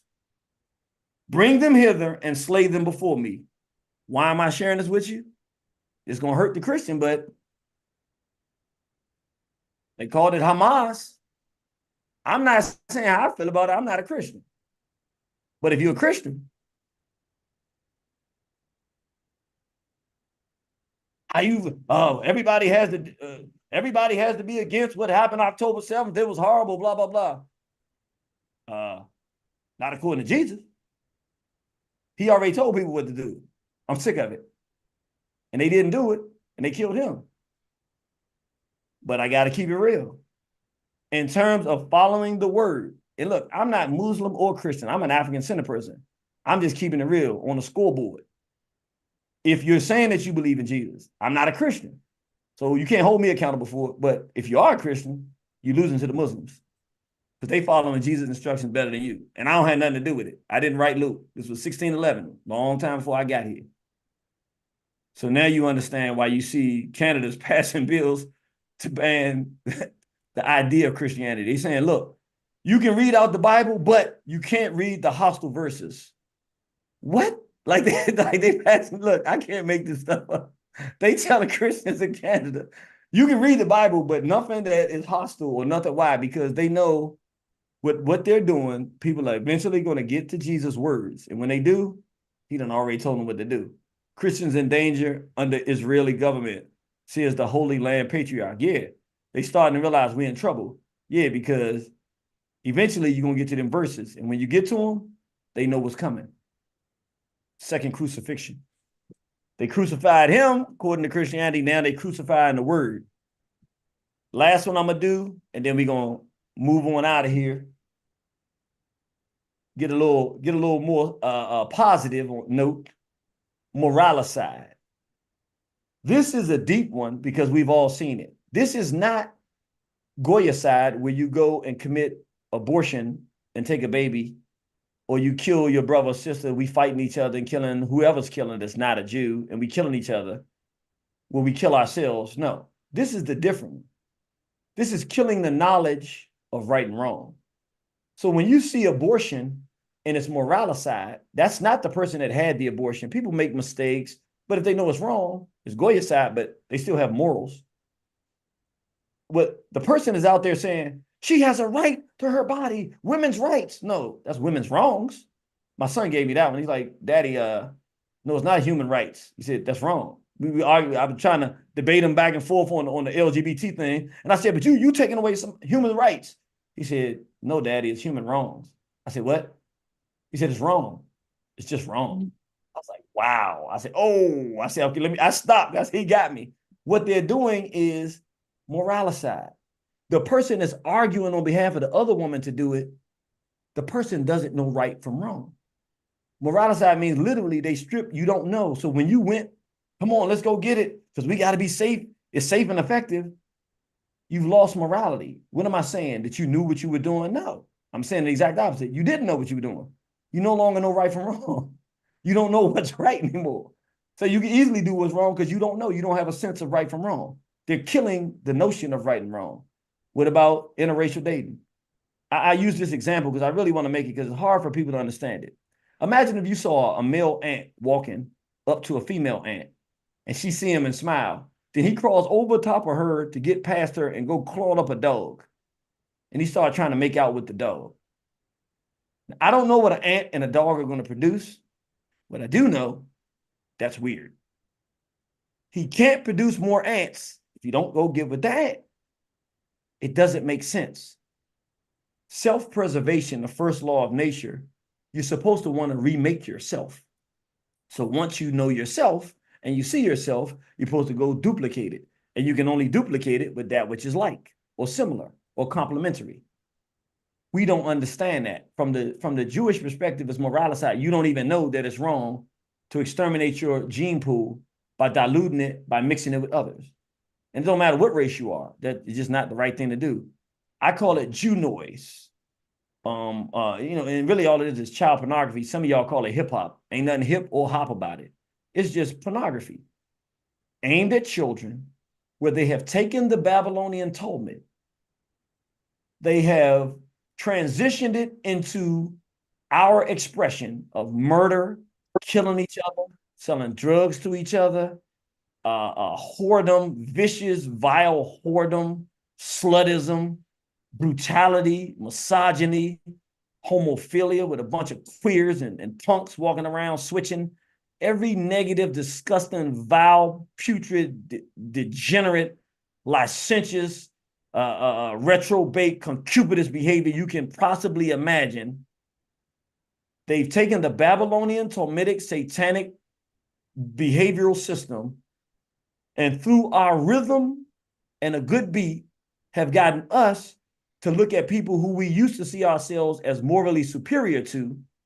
We are now training the world through the Jewish psychological construct, through our behavior and our expression. We're teaching them how to be degenerate. Like literally, we are the vessels for Babylonian, Talmudic, satanic filth to train others how to be filthy. We are the proxy tool for degeneracy on the planet. Where now it's not us following others to be degenerate.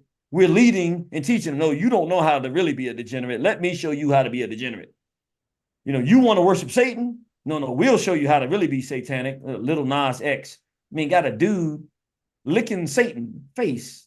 I mean, the whole thing with they had this gay, queer, black queer dude going into white schools with little children where they're singing gay songs that they don't know that they're gay. Yeah, exactly. We don't know. That's the whole thing we're talking about. Moralicide. You don't know right from wrong. You go into restaurants here in America now, and black people are playing music with profanity and all kind of sexuality stuff, and it's a regular restaurant. It's not like a nighttime club. Children and families are in there eating brunch, and they got all kind of filth and degeneracy, profanity, sexuality going. We don't know right from wrong. Moralicide. They've murdered the morality. We see books like Genderqueer. This is international. This book, Genderqueer, and I put the black box. The book don't even put a black box on it for you to see it. They're showing males with each other. In the book, it has all kind of men with little boys, two males together. This is in a book called Genderqueer that is in your school. It's in your child's library. I'm not telling you I think. I've been there. I'm telling you the book is in your child's library right now. And children are reading it and studying it, and you wonder what's going on out there. They're teaching children to blur the lines so that they have no idea what's right or wrong. Everything we see is ubiquitous. It's everywhere. Every direction you turn, filth and indecency is there. We don't even know it. And the big one, this is one that's going to catch people off guard. The greatest achievement that the Jews have ever had in identicide, moralicide, I'm sorry, is both of them. But there's nothing more immoral than telling people to kill yourself and your family and your race. This is the greatest accomplishment of moralicide ever achieved. And I want to use an analogy to help people understand. Just replace this word, because we become so conditioned that it's normal that it won't sting anybody. But change the word to roach. Let me ask you, Sister Shanice, if you saw 5 roaches come out one of your rooms, what would you do? No, I'd have to get a broom or something. Broom and do what? These cockroaches. Yeah, German cockroaches, the ones that multiply real fast. What would you do? Get a spray and spray them. Spray them to do what? You give them a shower? You say you're trying to spray them to give them a shower. What are you going to do with them? I'm going to spray them, and then when they all die, I'll have to put them in a bin. You don't want to say it, but they didn't die. You did what? If they didn't die? No, they are going to die. I'm saying they didn't die. You sprayed them, so you did what? I killed them. Exactly. All right. Let's keep it real. We just keeping it real today. We just keeping it real. We don't like roaches, so we kill them. Yeah. So imagine if we called ourselves. Yeah, we don't like roaches, man. We just don't like them. And think about what people say. Oh, bro, you better kill them now because they're going to spread. You know, they breed like N-words, you know, like they breed like, you know, they breed, you know. Imagine we call, I said, what's up, my roach? What's up, my roach? Yeah, you a roach. Yeah, no, I got plenty of my roaches and my little roach holes and this, that, and the other. These are my roaches. When you say roach, you instantly tell people to kill you. I mean, that's what people do with roaches. Like decent people, clean people do not like roaches. And they will kill them. Even though they're a good person, even a Christian woman see a roach will go kill it. She's not gonna say, oh, this is a roach, she got a right to life. No, she don't. And she going to pray to Jesus all night. Or she Muslim and she going to Allah, but she killing them roaches. We literally. Thou shalt not kill, but yeah. But they killing roaches. When we say we're roaches, we literally every day, all day, request our own extermination, to which the hats, who are the ones funding it and who've tooled this, are like, well, you can't say we did anything wrong. You call yourself N-word. You said you have no value. So how are you going to get mad at us? You shoot yourselves. Even though they facilitate the process by which it happens. But the bottom line is, it's the most immoral thing you can think of, that we actually have found a way to make it sound cool to call ourselves roaches that we should be killed. Yo, what's up, my roach? Yo, I love when roaches, you're a real roach. So I guess you should really be murdered. Like, and to make it more clear to people, because it might sound like a stretch, let me just show you, this is not a new fight. We say we love Garvey. No, you don't. You use the N-word too. You don't like no Garvey. You love the Jews. You are a Shabbos Goy, a Schwarzer. You don't love no Garvey. You're a liar. That's why you use the word. You're a liar. You faking it. I'm real. I don't use it because I'm not going to bow to a Jew. You bow to the Jew all the time, and you won't stop. What did Garvey say back then? This was in the Garvey paper. They were going to war with the Jews. 5 years ago, it was a common thing to speak to an Italian as a wop, a Jew as a sheenie, a Pole as a kike. Today, the Negro to the vast portion of the American public is yet the N-word. This is Eric Coldren. He's doing an article in the Negro World talking about these Jews. The word is a stigma of inferiority, and its users know it. Ever since it was used to label the Negro as a member of an inferior race, the Russians and Poles and Lithuanians who came to America and were called names strenuously object to it, and as a result became white. They have managed to grow far beyond reaches of objectionable cognomens. But the N-word lingers. And here comes Professor Haywood Brown of the New York World condoning the use of it. Let's look at Haywood Brown, small hat, should have known. What does he say? Brown, who is the Dean of School of Spontaneity in Literature, so he's an academic Jew, sides with Carl Sandburg, Jew, apostle of the free verse movement in poetry, who thinks that it is not a bad word at all, and the Negro ought not to blush and mumble at its use. Says Haywood Brown. Carl Sandburg expressed himself about something yesterday which we had been turning over in our mind. He thinks that one of the necessary steps in the progress of the American Negro is for him to accept the N-word and make it his own. This is 1922, Eric Walrond. To be sure, the word had its origin in contempt. Stop. The small hat is saying, it ain't no question about the fact that this was made to tell you you have no value and we hate you. We know that, but then what does he instruct us to do? But acceptance itself would serve to rob it of its sting. So if you accept that which is designed to kill you, it's okay, right? Moralicide, just accept death. From the standpoint of language, there is much to be said about the N-word. Colored man is hopelessly ornate, and Negro is tainted with ethnology. So he's saying, don't call yourself a Negro. Don't call yourself a colored man. You're definitely an N-word. More than that, it is a literary word. N-word is a live word. There is a ring to it like that of a true coin upon a pavement. I don't know where these hats get to stuff. Like, you're so stupid. I'm telling you, this is a hat. You know, when you hear that coin hit the pavement, you know, oh, some money. You know what I'm saying? Oh, there's an N-word calling himself an N-word. I got to see this. Like, they actually said this. He actually saying this. It is like a true coin upon a pavement. Something of a terrific contribution of physical energy which the Negro race has made in America is inherent in the N-word. To our mind, it brings up a vision of a man wrestling with great burdens, yes, stupidity, call yourself an insult, and conquering them. You're conquering your intelligence by being stupid. Blood and sweat and tears have all combined to make the N-word stark and simple. Among namby-pamby words, it looms as a great rock. It is basic, but not base. The hats are telling us, you gotta call yourself an N-word. And now you got black folks over 100 years later running around saying, no, we really is N's. It was an ancient African word. No, you came from ancient Africa. The stupidity did not. You're ridiculous. You're self-hating. You're falling for a trick to hate yourself. And last but not least, let's not debate. Here's the giant of a time, Marcus Mosiah Garvey. What did he say? The Declaration of Rights for the Negro Peoples of the World. These are the rights of our people, our own Constitution, Declaration number 11. We hate the use of the N-word as applied to our people and demand that we change and put the word Negro with a capital N. Meaning what? Have some self-respect. You do not love Garvey. You're a tool of the hat. You're a Schwarzer. Stop using the word.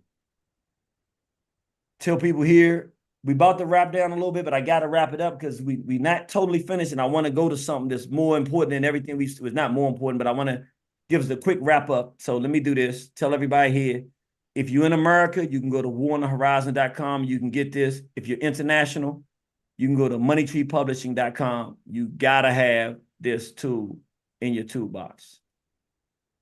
Let me do this real quick because we're running out of time here. Very important. Here's why I shared all of that. It seems to some people like we're in a bad situation. We don't realize we're in a totally winning situation. We just don't know what's happening in the world. We don't get it. But now you know who the bad guys are. Now you can look differently and see different people. And in 2022, we did this, we did a publication, we called it Uncensored, Straight to the Point. In our winter 2022 edition, we had the bear at the top, and we were talking about blacks and Jews. Why? Look at what Russia's doing now. We see that they're talking about a visa-free entry for certain African countries. We see them sitting down with the African leaders. Why? Russia is the one European country that has wealth, that likes their climate. They have their own culture. They like themselves. They don't have the need to go out and take from people outside of the Jews. But the Russian, ethnic Russian, that's not their personality. But they've had like centuries old issue rivalry with the Jews that they put out. At one time, they made them live beyond the pale. You can't even come in here because y'all are so degenerate. You have to stay beyond the pale. Well, that fight back and forth is going on at a high level now. And the number one, to be perfectly honest, the number one fighter amongst the rest of us who is resisting this mass genocide of the planet Earth today is Russia under the leadership of President Vladimir Putin. It is what it is. Got to give a bit of credit for what he's doing. He's fighting and standing up against everything that we just said went through. For the most part, on some level, they're fighting it. And they're the second strongest military on the planet. We're in one of the best situations we've ever been in. We didn't make the Russians do this. They just happen to be who they are. That is a benefit to everybody that's out there listening. It is a benefit to us because they're slowing down this process of mass genocide, but they're facing NATO. They're facing the hats in every direction. And fortunately for us, and I'm be keeping it real, we have to do for ourselves. So these brothers stood up for themselves, but it's a good thing. Russia sees us as an asset as African people. That's a good thing. If you understand warfare, it's a good thing because we're all fighting the same hat. And that's a good thing because now we see these brothers in the Sahel who have partnered with the second strongest military on the planet. And whether they saying it in these words or not, it's like, no, we're not going the way of Satan and wickedness. We're going to stand up and rise up, and we're going to resist this extermination campaign of the hats. We're not going that direction. It's stalling what would otherwise be a wrap we as Africans are beginning to stand. And they're fighting who? The French. Why is that relevant? Because in modern time, if you're talking about modern times, the modern expression of success and effectiveness of African people to achieve a victory in warfare and gain our freedom was the Haitian Revolution. Full victory of our people. Who were they fighting in the end? The French. Why did they hate the French so much? Because the French are a bunch of faggots. All of these Europeans are gay, but the French are the worst. They're the most gay of gay. They talk gay. Their food is gay. Everything's sweet. They wear tight clothes. Their language, they just gay. They just not African. They not strong. They just gay. You know what I'm saying? We don't like that stuff. And they rape men and boys. And so they brought out that in African people, which will not tolerate wickedness and evil. And so you'll never hear that coming from the Sahel. Trust me, I know what I'm talking about. Wherever there's French and African people, there's boys and men being raped. That's just how it works. But what did the Haitians do? They defeated them. What am I do? My name, they call me the Irritated Genie, the spirit of the Haitian Revolution. I'm in Uganda. Same thing I'm telling you here now. I'm in Uganda, 2024. It's telling them. And they willing to hear it because they don't like LGBT. And they listening. Our people are in a great position if we know what's going on. What's happening? Now that they see that spirit rising up in Haiti and in African people, now they're going to get African people to fight us because they don't want to come down there and get what they got when they had to fight the Haitians. So what? Now they're trying to go get the Kenyans to go and send an army to fight the Haitians because they don't want to have to fight that themselves. As we rise up, you'd be shocked at how people know us better than we know ourselves. Who's running Haiti in the destruction and bleeding, the context and destruction of Haiti? Gilbert Biggio. Who is he? Small hat, billionaire. They're destroying us and controlling us around the war. This is the ultimate enemy of the planet. And now our Haitian brothers and sisters right now, as we don't get to hear this, they're rising up. The same way they rose up before and got a victory. We see it in the East and the West now. In the East, we see the brothers in what we call One Africa, the Sahel, partnering with the strongest military, second strongest military in the world, the Russians.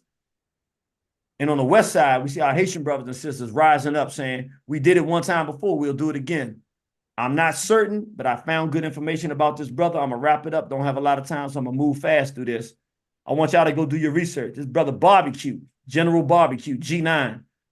I'm not certain because I'm not on the ground. I haven't met him, but from everything I've seen about him, what he's doing right now, I think he's a good guy. I'm going to go out there on a limb and say, I like this brother and what he's doing. G9, baby. I'm G9 all day. This General Barbecue. Go for yourself and check it out. Uncaptured Media. It's a hat that did it, but it's a great documentary. It is what it is. It's on YouTube, Uncaptured Media. You want to check that out? Go to the English one, and it's 3 of them. 1, 2, 3. Another vision inside Haiti's uprising. I think you're going to feel like I feel. If we right, we got another Dessalines coming, General Barbecue, and we need to do as much as we can to help them get our Haitian brothers and sisters free. Last thing I want to say, I'm moving out now, so be good. I'm wrapping it down, but I do want to say this. I mean this. I hope you give me a minute on this, Sister Shanice, because I just want to get this out right here. Then I'm done. I promise I'm done. I'm going to give a few things and then say Go ahead. All right. Boukman Duddy was a Jamaican who was actually the one with Sister Fatima who did the first ceremony to set the strategy and spark the 1791 Haitian Revolution proper. I put Baba Marcus Garvey here because he's Jamaican too, so he represents Boukman Duddy in another expression. I really mean this when I say this. All the other stuff I gave you is information. It's verifiable. This different. This is spiritual here. For me to be able to deliver this message, it just means something to me. Sister Shanice is a Jamaican sister. She has a sister, Nanny. When I see her, I see Nanny. That's what I see. I don't know. Just the bone structure, the pictures I've seen, I can just see it. And her spirit. It would only be appropriate. I wasn't thinking about doing any of what you just saw. I mean, I was thinking about, but there's no way for me to speak because people won't bring me in now. Only the bravest of the brave, and I don't know where the brave are. So I go to Africa. But for a Jamaican, my spirit is Irritated Genie. That's who I am. It's all I know. for a Jamaican, a Fatima, a Bookman, to bring me in and say, bring it. Deliver us the message of war or what we're dealing with. We can't fight it if we don't know what we're dealing with. We don't even know that we're in a winning situation. How are we going to know unless somebody that knows tells us? They told me, the sister from Jamaica, like they always do, open the door for war, for freedom. It's the Jamaican way. I don't come to make friends. If you open the door to me, I'm in. I ain't trying to be your friend, though. If I offend you, good. You can change something. But it's freedom, though. Your mind is free. Your body can be free. And so I say that to say, I want everybody to get this book to understand it. The Irritated Genie is by Dr. Jacob Carruthers. That's where I got my name from the book. It ain't about me. That spirit of resistance, particularly when you're dealing with sophisticated, different, multiple issues, and you have to figure them out and do it. None other than Jean-Jacques Dessalines, our great general. He won. The Haitian people won. That's where the victory is, in understanding it. And since I've taken that spirit, this kind of thing come to me, and it makes sense that a Jamaican will come and let me bring it. So I tell people to get that book. You can get that anywhere. You can put it in the Irritated Genie and order it. I was going to do this, but I'm going to skip this one. Just so I can, I want to do this. I don't do this normally, but I want to do this time because it's important to me. And then I heard this. Reciprocity is important. I do this because who I am. I don't really hardly ask for nothing. And I don't really get a whole lot, but I still do it. If this meant something to you, what you got today, if it meant something to you, if it was valuable to you, don't tell me, show me. If you're in America, you can do Cash App, $ Irritated Genie, $ Ayo Kimathi. You're not in America, and if those don't work for you, you can go right to the website, waronthehorizon.com. Say financial contributions. Show me that this meant something to you. This is all I do. What do you do for a living? This. That's what I do. Show me. And just so you know some things to look for, you can get the electronic copy. So if you're international, don't worry about it. You can get it. This one, for what we've been talking about today, this set, this collection, you see it right there. That's the one I would say go get if you want to get this for what we had today. If you want the physical book, again, you can go to moneytreepublishing.com anywhere in the world. And in the US, you can get all of this from warnthehorizon.com. You can get the audio book as well. You want that. But you can also get one that deals with this whole homophile thing to understand it in its root and what we're dealing with and what we have to do to fight it and win. We have another collection you can get. And then if you want the entire library, we have this. If you go in there, it's on our site. It's the Warner Horizon collection. You can get my entire library. Every piece of work that I've done is something that's rudimentary and foundational for African understanding, so we can understand what we're dealing with, so we can be successful and effective and fighting it and surviving the 21st century and thriving past that process. Last slide. You want to get in touch with me? My email, liberation@waronthehorizon.com. Again, liberation@waronthehorizon.com. Thank you, brothers and sisters. I appreciate it. Let me stop share. Boom. We thank you so much, my brother. We are at the top of the hour now. So you really have, just blown us away with your presentation today. And we're so grateful to you. Throughout your presentation, there was a lot of comments happening in the chat. Unfortunately, we don't have the time to go through the questions that were posed or the comments this time around, but I'm sure you'll look back on them. And thank you as well towards the end of your presentation, for highlighting some of our heroes, because these are serious times, as you were saying. We if we get it right, we'll survive this. We get it wrong, and it might be the end of us as a race of people. We've already been wiped clear of so many continents already. And, you know, it's going to continue until we wake up and realize. So there's no room right now for cowards. You know, we got to be brave and we got to stand up. We got to fight for our survival as a people. And that fight for some might be just simply saying no when no needs to be said.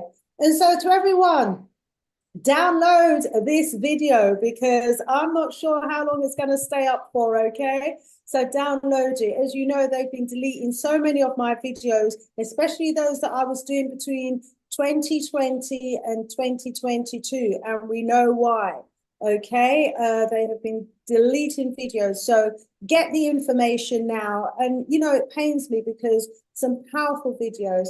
I'd also want to just take a moment to you know, let the family know, if you didn't know, we've recently been getting messages to inform us that our brother Rasul from South Africa actually passed away, you know, a little while ago, passed away about 6 months ago, but the information is just coming out, you know, into our community. And he's a brother who did a number of presentations on this platform and was, you know, a strong advocate in South Africa about political accountability. And, you know, he wanted there to be a piece of legislation that allowed the people to trial their leaders for treason if they were not, you know, acting in the interest of their people. So he is a big loss to our community. Even one of his videos was taken down just a few days ago on my channel. So they're still going through video by video, not just my channel, many other channels. And so, you know, download these videos, family, when we were having the panel debates, you know, great speakers like we've got tonight, Brother Ayakamani, talking truth to power. Those in power do not want the truth to be shared, okay? So download the videos, you know, get clips, circulate it to everyone who's been watching us. We thank you so much. We now are over time, but let me give you 1 minute just to leave us with some closing remarks, Brother Ayo. I thank everybody for tuning in. I appreciate you facilitating this. Me sitting around with this does nothing. It doesn't mean anything if I don't do anything with it. I'm hoping and I'm trusting that what I shared will be a benefit to people and to our people and our race. And thank you all for listening. Appreciate you. See you on the battlefield. So much. Family, support the works of Brother Ayo. Get his book. I haven't got it yet. I'm definitely going to get it. Yeah, we're going to get the book. Support his Cash App. You know, go through his website. Support the works, family. As you know, this is a job that's done. It's a labor of love. It really is, you know, a calling. No one pays us to do what we do. You know, when Europeans, white Europeans are doing this sort of work, you know, they have sponsors, they have research bodies, they get grants, you know, they get grants to do research, they get grants to do anything that they want to do, but not us, family. You know, we have to do it and make the sacrifice doing it. So, you know, I've been demonetized on YouTube, but hey, that's not stopped me doing the works. So support the work, support Brother Ayo, Brother Ayo Kamani. He absolutely deserves our support. Thank you so much. To everybody in the audience, thank you so much for following, for all the thumbs up. Thank you. Please do give us a thumbs up before you leave. Also, once you have left, you know, go back to the channel and leave some comments. Leave a comment. Each and every one of you, leave at least one comment about the show today and what stood out for you about what has been said. Okay, don't use any trigger words. You know the trigger words. Otherwise, it'll be down sooner rather than later. So make sure you download this video. Thank you all so much. And all being well, I'll be back next Wednesday. And all being well, we'll be seeing our Brother Ayo again, Irritated Genie, in the not too distant future. Keep up the great works. We look forward to your return. One love.